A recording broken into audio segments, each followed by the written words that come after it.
que no reino de Deus todos devem trabalhar. Deus aprecia tanto o trabalho dos irmãos que em alguns momentos ele diz assim: vai ter com a formiga, ó preguiçoso. Olha as formiguinhas como elas trabalham, unidas. É interessante porque elas vão uma atrás da outra em fila indiana e no afã de realização dos seus trabalhos, elas carregam um peso muitas vezes superior ao seu próprio corpinho. Mas trabalham. Eu quero ler com os irmãos em Mateus capítulo 20, porque Deus nos deu algo muito profundo nessa leitura. Leia comigo a partir do versículo 1. Pois o reino dos céus é como um proprietário que saiu de manhã cedo para contratar trabalhadores para a sua vinha. Verso 2. Ele combinou pagar-lhes 1 denário pelo dia e mandou-os para a sua vinha.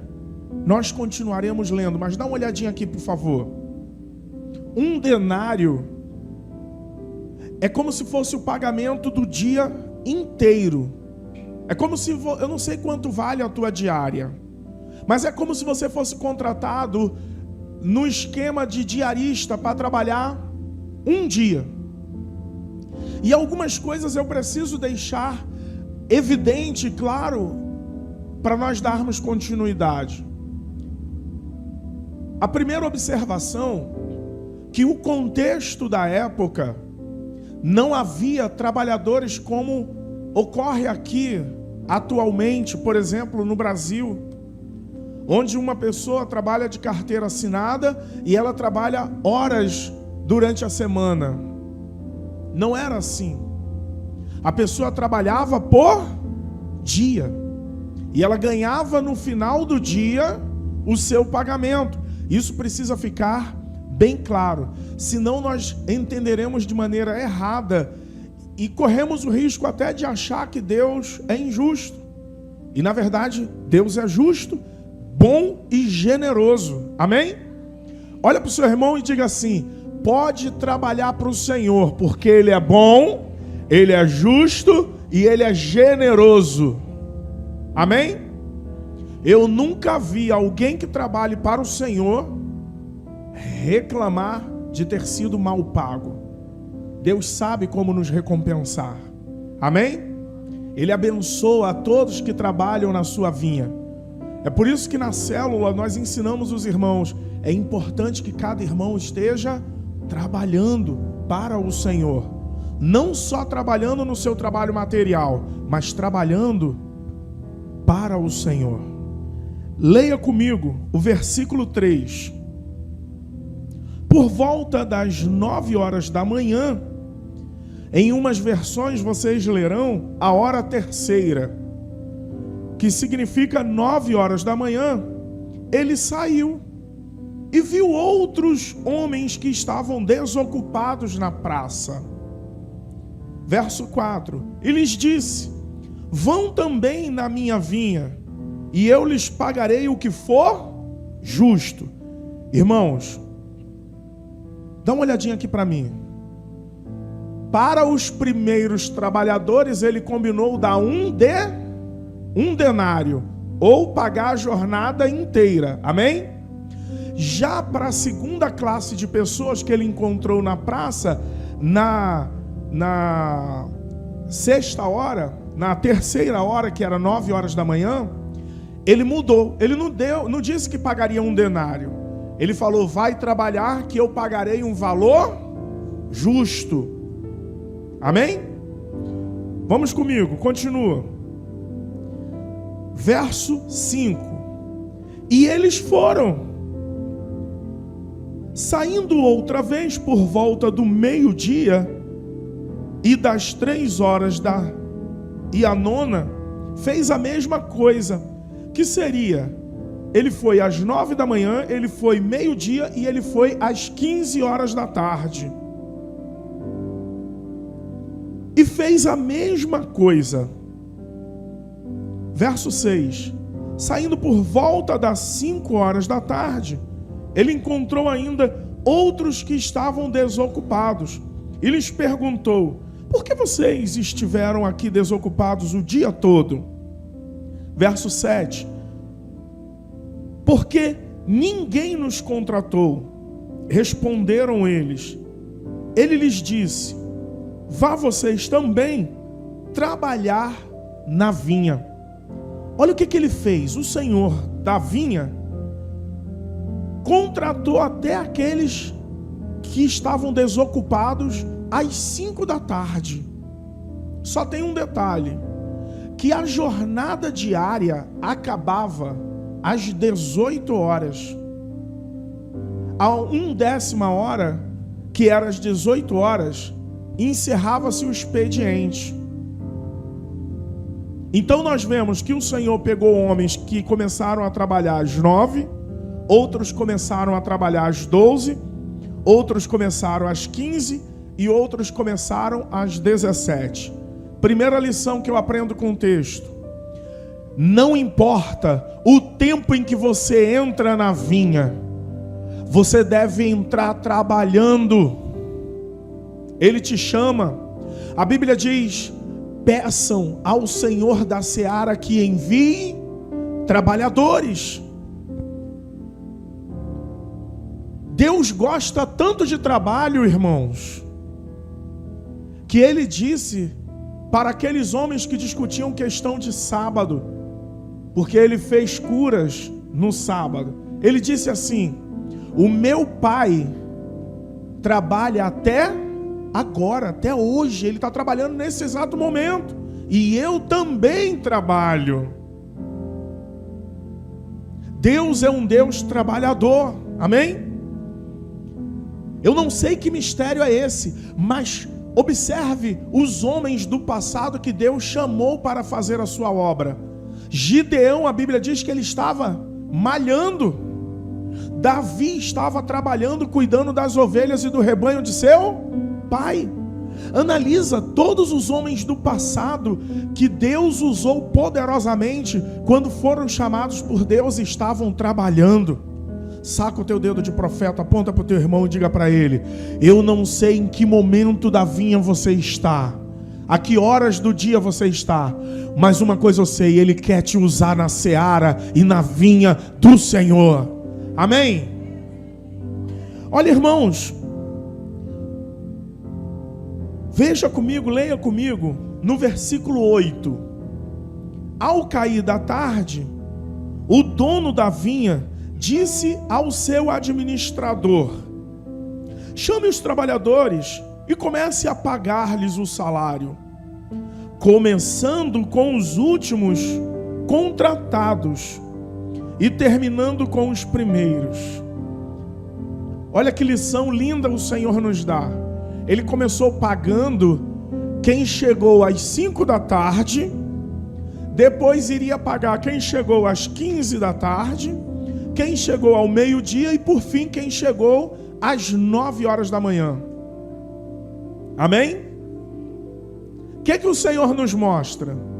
Que não importa o tempo que você chegou, você receberá pelo trabalho que você prestou ou vai prestar ao Senhor. Amém? Eu louvo a Deus quando os irmãos se unem e trabalham juntos. Que coisa linda. De vez em quando a gente acaba a consagração aqui, aí algumas irmãs ficam limpando, preparando para receber os outros irmãos.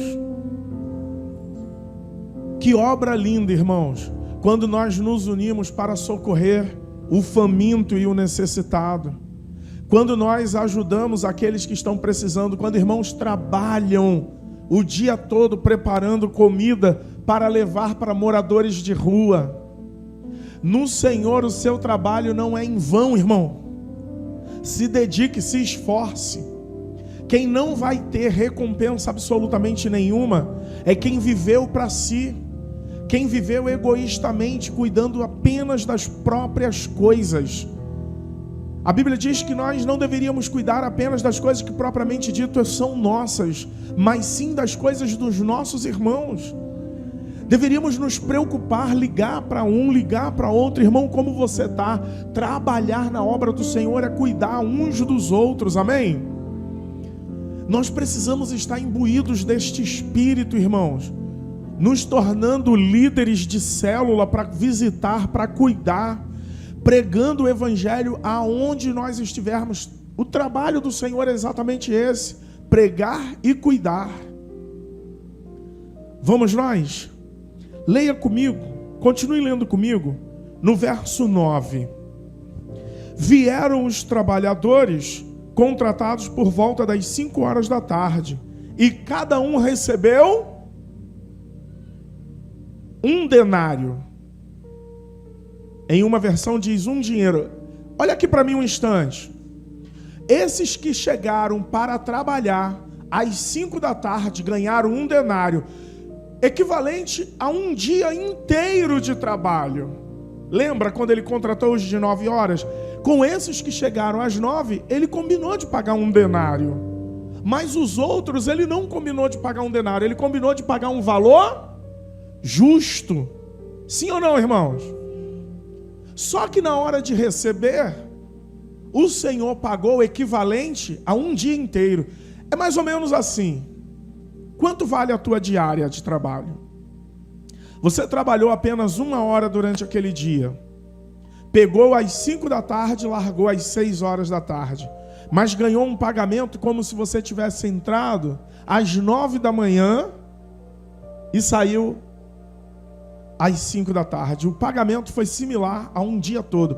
Mas aqui eles trabalharam só 1 hora. Você ficaria feliz ou triste? Feliz. Oh, glória, meu Senhor, Tu és um Senhor bom demais, generoso. Eu não sei como te agradecer. Meu Senhor, muito obrigado. Mas eu só fiquei aqui 1 hora, o Senhor não se enganou, não? Tem certeza que é isso tudo que eu vou receber? Eu só trabalhei 1 horinha neste dia. E Ele diz para você: eu sou generoso, fica tranquilo, eu sei o que eu estou fazendo. Muito obrigado pelo seu trabalho, toma aqui o seu pagamento. Perceba, no verso 10, a Bíblia diz: quando vieram os que tinham sido contratados primeiro, aqueles que chegaram às 9 da manhã, eles criaram uma expectativa de receber mais. Aí o versículo diz: mas cada um deles também recebeu um denário. Olha a expectativa que eles criaram. Se a pessoa que pegou às 5 da tarde saiu às 18, ganhou um denário, eu que peguei às 9 da manhã, ele vai me pagar muito. Só tem um detalhe, irmãos, que no verso 11 diz assim: quando receberam, começaram a se queixar do proprietário da vinha. Quando eles receberam um denário, eles não tiveram gratidão no coração pelo que receberam. Eles se rebelaram contra o Senhor da vinha, dizendo: como pode? Ele foi injusto. Nós pegamos às 9 da manhã, trabalhamos até às 5 da tarde. Aqueles que pegaram às 5 da tarde ganham a mesma coisa que nós. Ganhamos igual. É como se a Almerinda começasse a limpar a igreja junto com a Sofia às 9 da manhã. E aí a Fátima chega aqui às 5 da tarde. Mas no final todas três receberam iguais, a mesma quantidade. Aí a Almerinda olha: ô Sofia, tu viu o que aconteceu aqui? Não entendi nada. A Fátima é mais bonita por acaso? Ela ganhou um valor igual ao que a gente ganhou, só que nós trabalhamos o dia todo. Leia comigo, por gentileza, o verso 12. Eles reclamaram dizendo-lhe: esses homens contratados, por último, eles trabalharam apenas 1 hora. E o Senhor os igualou a nós, que suportamos o peso do trabalho e o calor do dia. Verso 13. Mas ele respondeu a um deles: amigo, não estou sendo injusto com você. Você não concordou trabalhar por 1 denário? Vocês já ouviram a expressão, o combinado não é caro? O combinado não é ruim.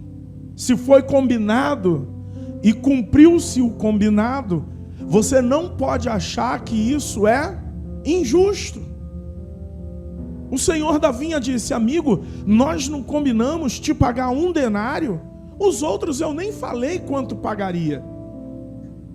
Mas no final eu paguei um valor que estava no meu coração. Olha o que diz o verso 14.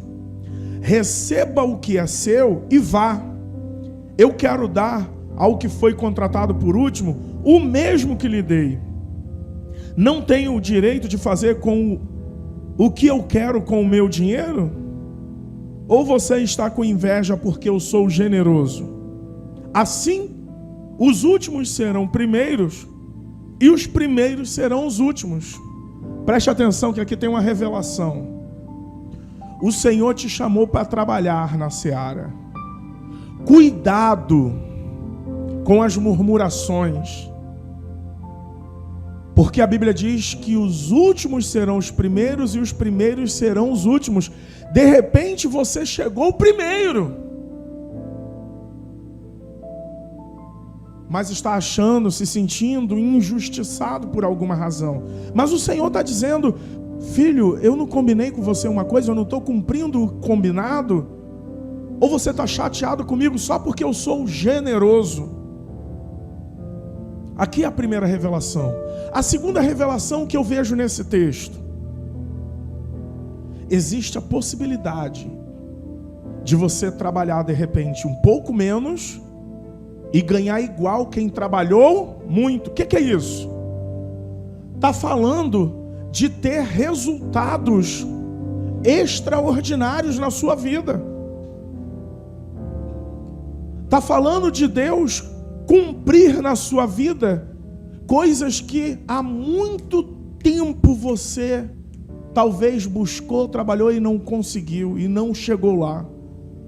Mas Provérbios 16, 3 diz: ore ao Senhor pelos seus planos e eles darão certo. Talvez o que falte é você orar a Deus para que esses planos deem certo, esses projetos deem certo, para que os resultados surjam com mais rapidez, irmãos. Às vezes o que falta é consagrar a Deus a sua vida e os seus projetos. Quantas pessoas nós vemos que se metem a fazer coisas, não pedem direção a Deus, não consagra a Deus, não busca a vontade de Deus. Às vezes pastores, líderes, irmãos que têm vivência com Deus, experiência com Deus, mas fazem as coisas da sua maneira e do seu jeito, e os resultados não aparecem, porque faltava orar e consagrar a Deus. Amém? Essa parábola, ela nos desperta para muitas coisas. Que no reino de Deus não existe tempo de carteirinha. Eu canso de ouvir isso. Eu sou crente já há tantos anos. Quantos anos você é crente? Eu estou 1 ano caminhando no Senhor. Ontem estávamos aqui na célula e aí a gente estava conversando sobre o nosso último encontro no final de semana. Aí a Sofiazinha disse: pastor, esse é o meu 2º aniversário aqui, junto com os irmãos. Então, logo nos faz pensar que ela está indo para 2 anos que está caminhando. Mas você acha que Deus vai tratar ela diferente? Por exemplo, do Nivaldo, que já caminha 16 anos. Essa parábola mostra que Deus não trata com acepção de pessoas. Deus não vê com diferença, Almerinda, você que está há 30 anos na caminhada e a Sofia que está com 2 anos. Ou o Caleb que está com 5 meses. Profetizando, né? Deus, ele não olha assim. Os homens fazem essa distinção. Deus não. Deus trata todos de maneira... Só que tem uma diferença, tá, irmãos? Não se engane. Uma coisa é a salvação e o tratamento que Deus dá. Outra coisa é o galardão. O galardão é diferente. O galardão é pelas obras. O galardão é segundo o tipo de entrega que você teve no reino. Tem gente que se entrega por completo. Tem gente que só se entrega em parte. Só faz o que é conveniente. Só faz o que dá, quando dá. Se não der, paciência. Tem outros que se entregam com compromisso, que têm fidelidade, que mergulham de cabeça, que priorizam a obra de Deus. Eu conheço pastores que priorizam a obra de Deus, que valorizam, que não trocam absolutamente nada em detrimento da obra de Deus. Eles preferem o Senhor em honra. Eles não marcam absolutamente nada nos dias dos compromissos assumidos. Em contrapartida, eu conheço outras pessoas e às vezes até pastores e líderes que trocam se surgir. Eu me lembro de um irmão que no dia da reunião ele faltou e foi assistir o jogo do Fluminense. Sabe o que aconteceu? Teve uma briga e ele correu, e a torcida do Tigres corria, e a do Fluminense, que era um fenômeno, era muitos, era como um monte de abelhas. E ele correu, ele se escondeu dentro de um lugar, e a oração dele era: Senhor, se tu me livrar desses homens, eu te servirei com fidelidade. Nunca mais ele faltou reunião para ir assistir jogo do Fluminense.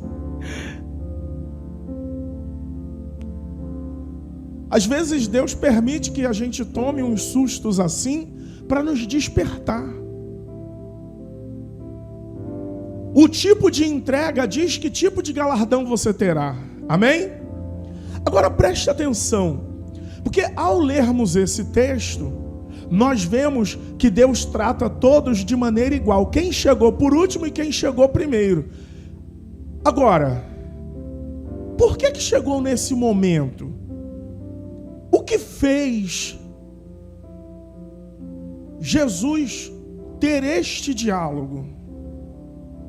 O que fez esse texto estar registrado? Eu vou pedir que você volte um pouquinho no texto. Mateus capítulo 19, a partir do verso 26. Porque há uma conversa de Pedro, e o que Pedro diz é muito revelador. Olha o que diz o texto, capítulo 19, do verso 26 até o 30. Leia comigo. Jesus olhou para eles e respondeu: para o homem é impossível, mas para Deus todas as coisas são possíveis. Então Pedro lhe respondeu: nós deixamos tudo para seguir-te. O que será de nós? Numa outra versão diz: nós deixamos tudo para te seguir. O que ganharemos com isso? Que recompensa teremos? Jesus lhes disse: em verdade lhes digo, que quando o Filho do Homem se assentar no seu glorioso trono, na renovação de todas as coisas, vocês que me seguiram também se assentarão em 12 tronos para julgar as 12 tribos de Israel. O que é que Jesus disse para os discípulos? A recompensa de vocês é se assentar em 12 tronos para julgar as 12 tribos de Israel. Eles seriam constituídos juízes. Continuando. E todo aquele, aí olha, só uma observação, que até aqui, para julgar as 12 tribos, ele se referia aos apóstolos, os discípulos. Mas agora se torna extensivo à nossa geração. O que você que está aqui comigo nesta noite ganhará servindo a Jesus de todo o coração e priorizando o reino de Deus e se entregando por completo? E todos que nos acompanham em todos os lugares, olha o que ganharão. A Bíblia diz: e todo aquele que tiver deixado casa, irmãos, irmãs, pai, mãe, esposa, filhos ou campos são bens, patrimônio, por causa do meu nome, receberá 100 vezes mais e herdará a vida eterna. Contudo, muitos primeiros serão últimos e os últimos serão primeiros. Aqui tem várias revelações incutidas. A primeira revelação que eu vejo nesse texto: não fique despreocupado. Não fique preocupado. Esse texto aqui, ele não quer dizer que você tem que odiar o teu pai, odiar o teu irmão, odiar a tua família. No original é amar menos. Você tem que amar essas pessoas, seu pai, sua irmã, seu irmão, seus filhos, seu marido, seus parentes. Só que amar menos em detrimento a Deus. Porque o mandamento bíblico é: amarás a Deus sobre todas as coisas e o teu próximo como ti mesmo. Então, quando está falando da tua mãe, do teu pai, Almerinda, não está falando para você odiar eles, abandonar eles, porque tem crente que interpreta errado. Eu conheço cristãos que desrespeitam pai, desrespeitam mãe e perdem o primeiro mandamento, que havia uma promessa: honrar pai e mãe, que é o primeiro mandamento. Aqui não há conflito, e se houver, é apenas um conflito aparente. Parece que tem um conflito, mas não tem conflito nenhum, porque pai e mãe você tem que honrar. Amém? Seus irmãos de sangue você tem que amar, só que amar menos se comparado a Deus.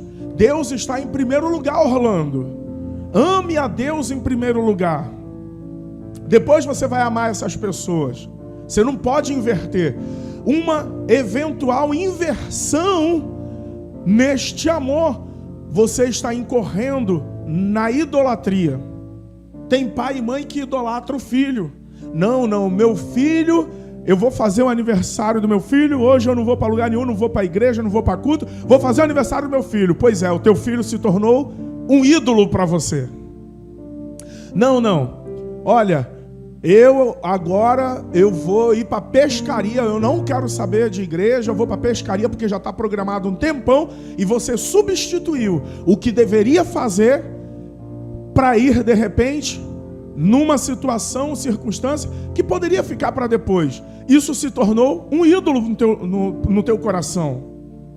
Não é que você tem que odiar essas pessoas, mas do original é amar menos.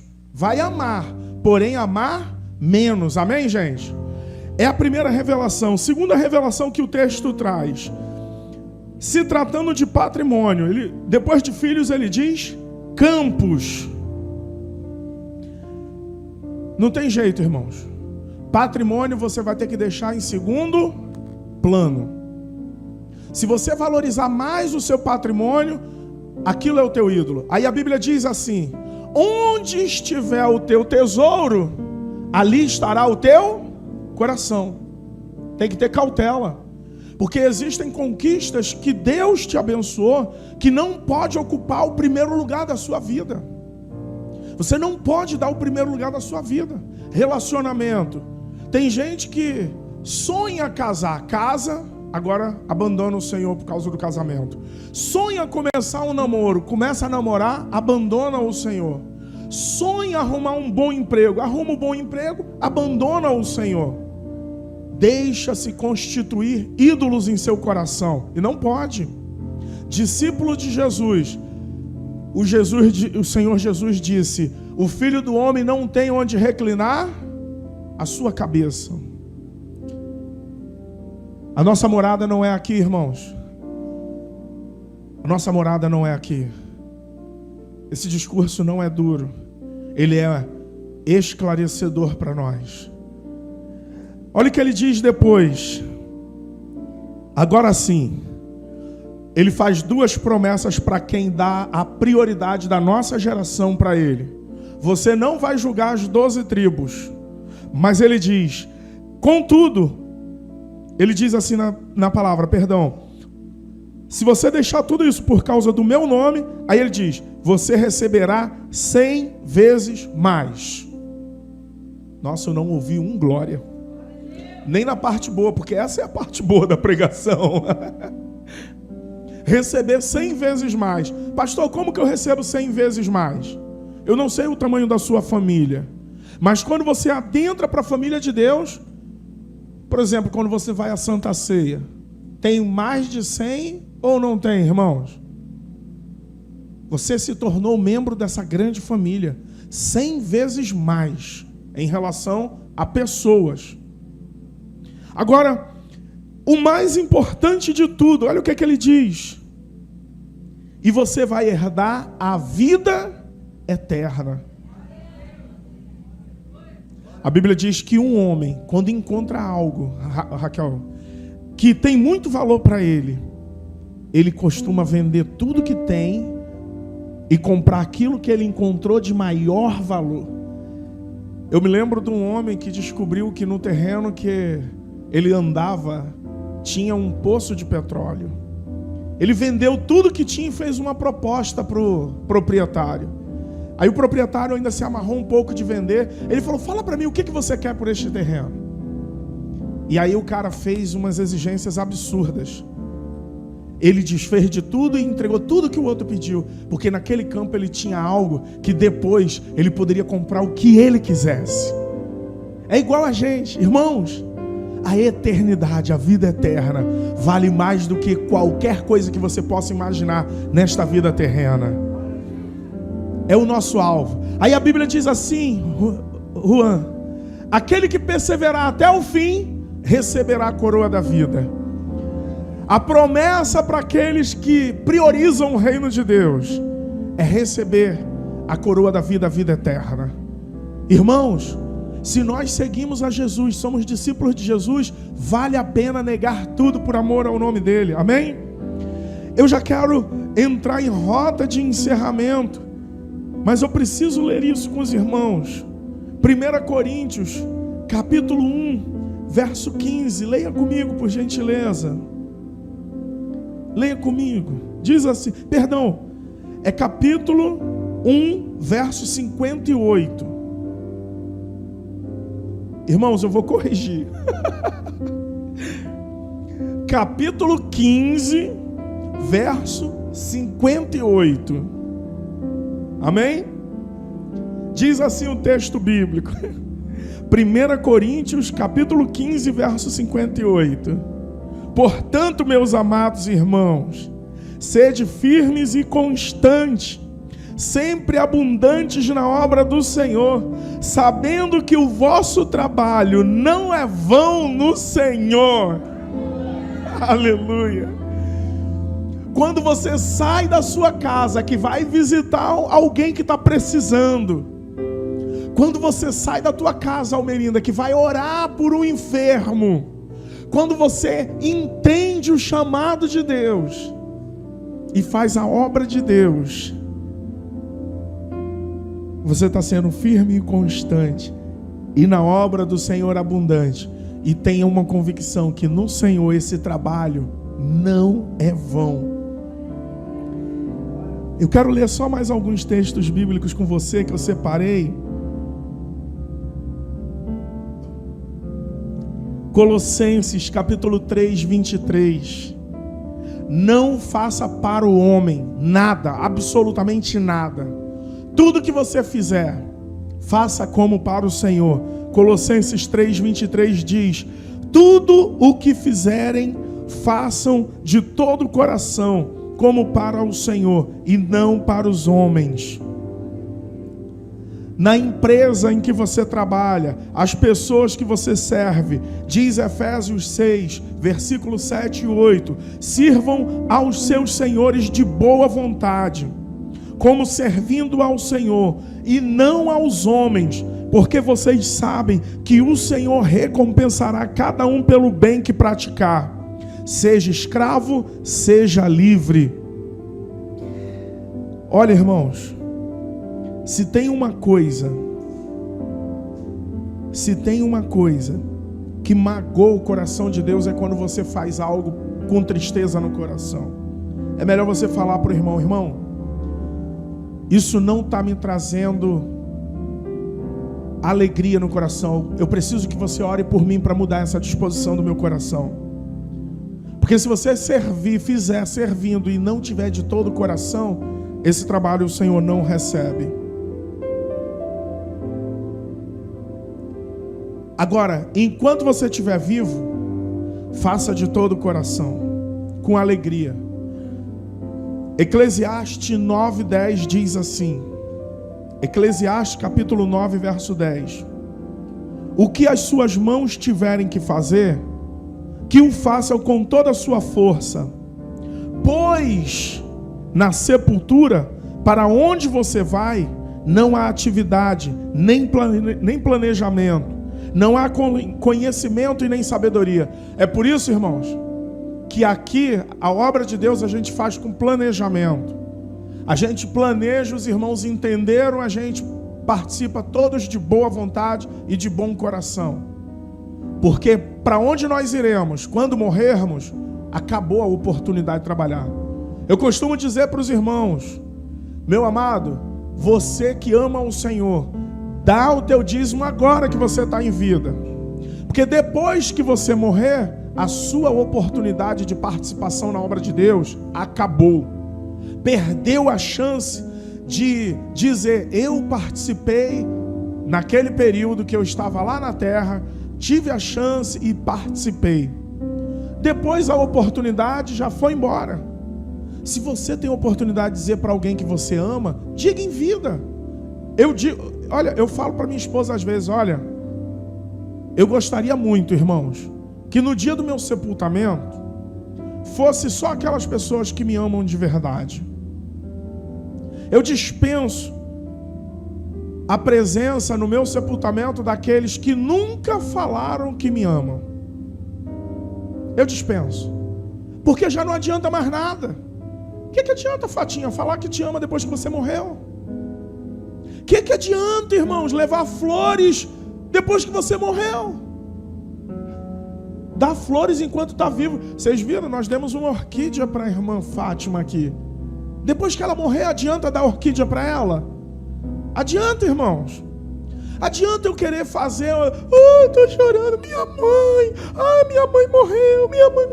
Você tem que chorar por ela enquanto ela está viva e se esforçar para ajudar enquanto está viva. Depois que morre, acaba. Foi-se os planejamentos, foi-se tudo, já era, né, irmã Maria? Sabedoria. Vamos fazer o que temos que fazer enquanto estamos vivos, irmã Catarina. Venha, lembra aquela parenta que está distante, que você já não vê e não fala há tantos anos? Faça uma viagem, vai lá visitar. Porque depois que morrer, não adianta a gente falar: era tão bacana. Era tão bacana, já era. Almerinda, vai mesmo visitar o povo lá de Fortaleza. Vai para Campo Grande mesmo, Catarina. Orlando, vai para Minas mesmo. Leva a Ana Angélica. Vai para São Paulo mesmo visitar, Raquel. Irmã Maria, vai. Príncipe, tu vai para onde? Vai, príncipe, vai para a África. Não, África não. Os parentes estão em São Gonçalo. Vai em São Gonçalo. Visita. Porque depois que morrer, já era. E tu vai dizer o quê? E morreu em São Gonçalo. Olha, meu tio faleceu em Minas. Eu louvo a Deus. Porque nós estávamos indo direto lá. Nos falamos, nos beijamos, nos abraçamos. Fiz vídeo com ele. E depois fiz o vídeo de despedida. Estive com ele, que privilégio. Eu acho que o maior privilégio de um homem e de uma mulher é morrer próximo de quem ele ama. Que privilégio. Que tristeza é você morrer longe de quem você ama. Que tristeza. Sim ou não, irmãos? E a Bíblia nos ensina. Olha o que diz a palavra em 2 Timóteo 2,15.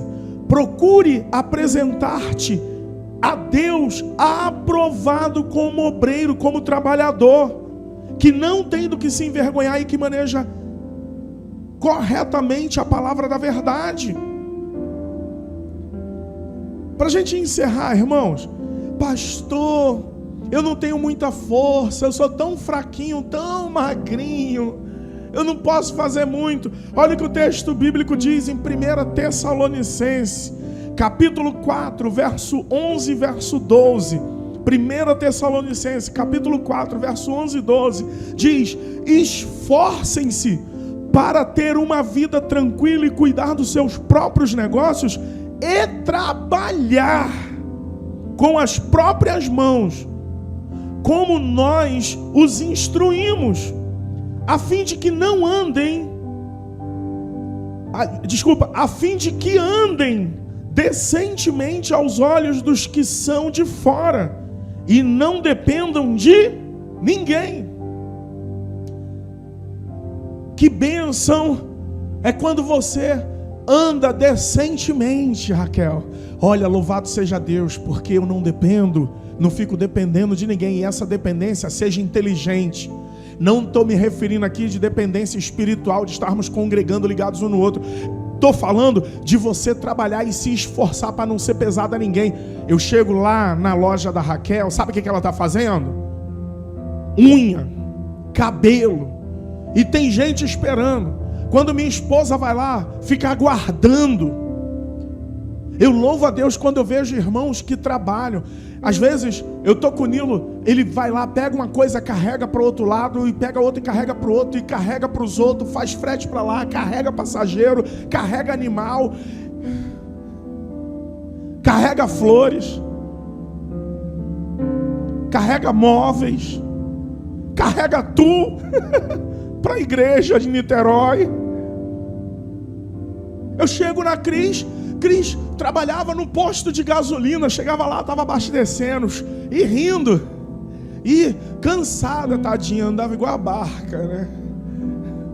Cansada. Quando eu chegava na casa dela, estava fazendo máscara para vender, máscara da Covid. Daqui a pouco estava costurando uma roupa para um, uma roupa para o outro, fazendo bainha. É bainha? Ou é como que chama? É bainha mesmo? Bainha de calça, remendando a calça de outra, né, Cris? Que coisa linda, irmãos. A gente chega na catata, tá lá catando limão, catando não sei o que, faz o bolo, faz a comida, faz o negócio, faz uma canjica, vende para um, vende para o outro, e é aposentada, mas está lá trabalhando. Você chega no shopping da multidão, tá a varoa lá atendendo.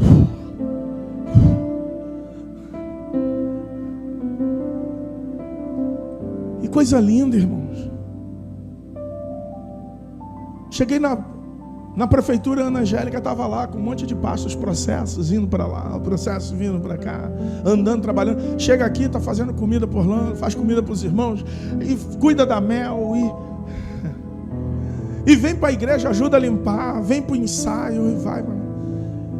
Fátima, eu te admiro por tantas coisas, mas uma das que eu te admiro, quando eu passo naquela lojinha que eu te vejo ali trabalhando, Fátima, que alegria que dá.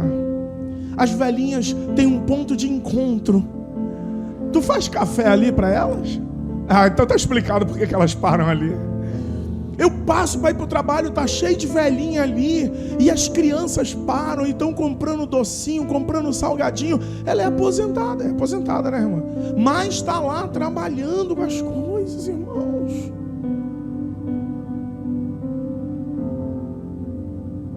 Isso é lindo. Isso é lindo. E a gente aproveitando cada oportunidade, trabalhando para o Senhor, mas fazendo com as nossas mãos o nosso trabalho para não ser pesado a ninguém. A alegria que você tem de falar: olha, irmãos, eu estou me esforçando, estou trabalhando e trabalhando muito para não ser pesado a ninguém. E isso nós ensinamos aos nossos irmãos. Isso é discipulado, irmãos. Nós fizemos o trabalho aqui, estamos fazendo muitos trabalhos aqui. Mas vocês já viram a gente ficar pedindo coisas para os outros? Já viram a gente ficar pedindo? Não, irmãos. Não é por tristeza, não é constrangimento. A gente faz como? Irmãos, estamos com um propósito das cadeiras. Quem vai? Eu vou. O irmão hoje trouxe aqui e falou: ó, pastor, aqui é da cadeira. O outro irmão aqui é do... Na semana passada o irmão aqui é da cadeira. Aqui é da cadeira. Irmãos, isso é louvável diante de Deus. Amém? Para a gente encerrar, eu quero ler esse texto. Eu vou ler esses textos aqui bem rápido. Wendel, me ajuda. Provérbios 14, 23. Todo trabalho árduo traz proveito, mas só falar leva à pobreza. Olha o que o texto bíblico diz, irmãos. Todo trabalho árduo traz muito proveito, mas só falar leva à pobreza. Provérbios 12, 24. As mãos diligentes governarão, mas os preguiçosos acabarão escravos. Quem vai governar aqui? Levanta a mão e dá um glória. Olha o que o texto bíblico diz. As mãos diligentes governarão, mas os preguiçosos acabarão escravos.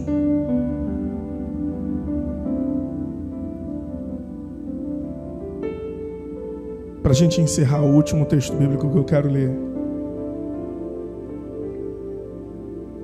Diz assim, por favor.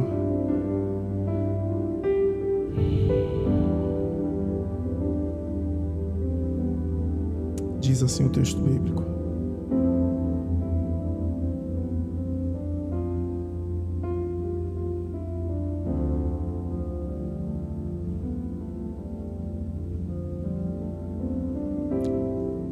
O texto bíblico diz assim, por favor. Provérbio 10, 4. As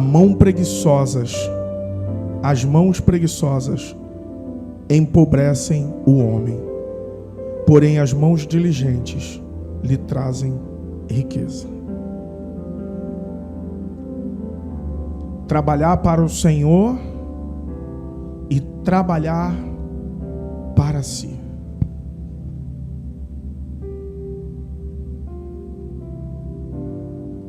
A Bíblia fala dos trabalhadores dos últimos tempos, aqueles que trabalharão para o Senhor firmemente. Mas uma coisa que a gente discerne: todos que trabalharam para o Senhor não eram preguiçosos, Orlando. Todos que trabalharam para o Senhor não eram preguiçosos. Eram homens aguerridos que trabalhavam, cuidavam de suas famílias, era o protetor, provedor e era a plataforma de cuidado. Os homens que cuidarão da obra do Senhor têm essas características. As mulheres que trabalharão na obra do Senhor, que governarão na obra do Senhor, que levarão o nome do Senhor, têm essas características. Amém? Igreja Comunidade Ramá Xerém, venha nos fazer uma visita. Estamos localizados na rua José Gervásio, número 100, Beira Serra Xerém, Duque de Caxias, Rio de Janeiro. Para mais informações, entre em contato pelo telefone 219-8154-7342. Se inscreva no nosso canal do YouTube, Ramá Xerém, para ficar por dentro das novidades. Que o Senhor abençoe grandemente a sua vida.